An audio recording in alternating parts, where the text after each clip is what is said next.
There's a few news stories that I thought were interesting. This one here, yeah, this guy was interviewing. See, one of the things I noticed, and I'm glad to see someone else notice it, there's Pete Hegseth and Donald Trump who give this long speech to all the generals and admirals. And one thing that I heard during that speech that bothered me was Pete Hegseth said, they're complaining about sexual harassment in the military, and we're going to end all that nonsense. We're not going to let people make more than one complaint. We're going to stop routing those complaints through any high priority channels or something like that. We're basically going to go back to a military system where it's perfectly fine for men to harass the women, and they can't complain about it, which is the way it used to be.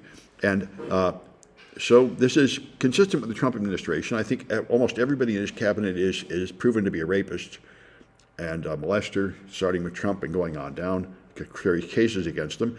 But anyway, so this guy tried to interview a ABC broadcaster, I think. Yeah, an ABC broadcaster who has a podcast about this. And as soon as he tried to ask them about this issue, the ABC Public Relations jumped in and said, don't talk about that, and cut that moment out of the interview. So this is what we can expect from all the corporate media. They are always bowing to Trump, to the pressure from the Trump administration to just not talk about topics they'd rather not talk about. And, this is the opposite of a free press.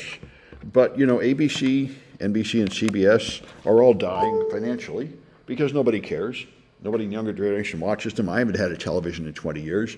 All media is moving to the internet, and it's nice to have independent media on the internet. Another thing that came out recently was the Russians are paying, is it the Russians? No, it's the Israelis, are paying $9,000 per episode for YouTubers to make episodes pro-Israel against Hamas.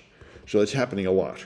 A lot of what you see is paid media that pretends to be independent. And by the way, it's always been that way. When the radio talking shows came out, all these people would call in with right-wing talking points, and those people were paid to call in, and people were paid to write the talking points for them, some considerable number of them. So a lot of what appears to be, the voice of average people is in fact paid. So this was interesting to me. Microsoft Defender has a bug, and it's triggering BIOS updates. I didn't know that Microsoft Defender could even look at what BIOS version you have or trigger an update. That's news to me. So that's interesting. It's probably a good idea. All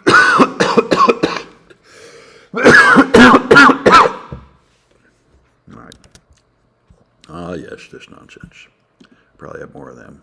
Anyway, so Accenture is another company laying off 11,000 people, saying people who cannot be trained to use AI for their job will be fired, and only people will be left who are learning to use AI. So everybody's doing this. It's all the rage. I think it's all going to collapse. It's a giant bubble. It's all going to collapse within 6 to 12 months. But for the moment, everybody's pretending they can save a lot of money by using AI. And so the fascist regime ruling our country continues to crush universities, and now they've told them, they've expanded the settlement they made with individual universities, like Columbia and Harvard. I think one of them pushed back. And what they've said now is if you want your grants, you have to meet our requirements. And the requirements are, of course, to end DEI. Now, this one, I really don't think this is going to last long, because one of the things they said is you have to have no considerations for admission except scores on tests. Now, there's a reason they don't do that, and that's because if you do that, 90% of the incoming class will be Asian.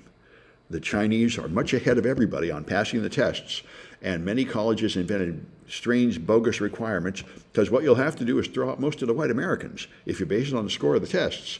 And I don't think the Trump administration wants that. But anyway, that's what they say.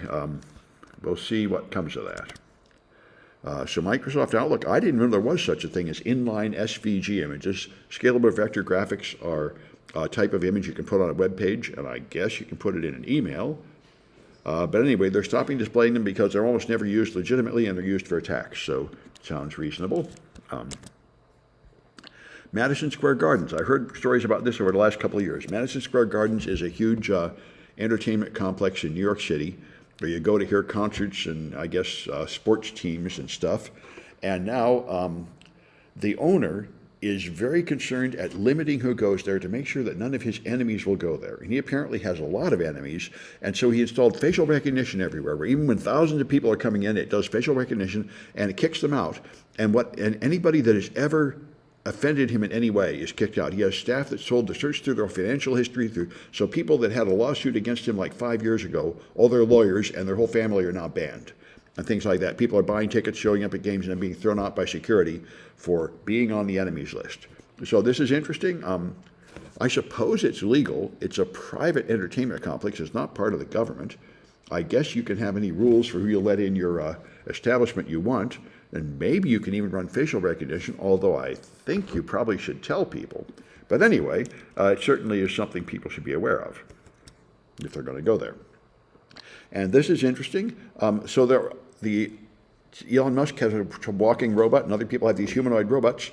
And the founder of iRobot, who's working on this technology, says you can't trust them. Don't go within 10 feet of them. They're very heavy, they move fast, and they are clumsy. And so they will hurt you by banging into you. And he says they're not going to learn good orientation and control of their bodies for a time yet. There's no good way to train them yet. So anyway, that's interesting. I haven't been near any of these robots in real life, but he thinks it's going to be many years before they're actually safe enough to be deployed around human like you see in this picture. And maybe that's true. I know all other aspects of AI are moving forward mostly on hype, where they promise huge advancements and they don't actually make them. And so Elon Musk is leading a campaign to get rid of all the trans characters on Netflix. This is the kind of thing conservative people always want to do, get rid of all the gay characters, get rid of the trans characters. It used to be get rid of women who have a job outside the home, get rid of black characters, get rid of interracial marriages and all that jazz. So he's pushing for it. He has a trans daughter, by the way, and he has totally disowned her. He won't have anything to do with her. He thinks she destroyed herself, and she is very humorous and very entertaining, complaining about Elon Musk. Anyway, and ICE says they're going to go to the Super Bowl in Santa Clara, which is going to have Bad Bunny give the halftime show, which will be in Spanish. So, of course, the MAGA people are very angry about that. I'm surprised they didn't block him from coming in, but he's doing it. And so what they're going to do is they're going to conduct immigration enforcement at it. They're to try to kill it. They're going to try to arrest the people that they regard as being illegal immigrants, or just Hispanic is probably all you have to be in order to get arrested by them. So things continue. I'm going to stop this.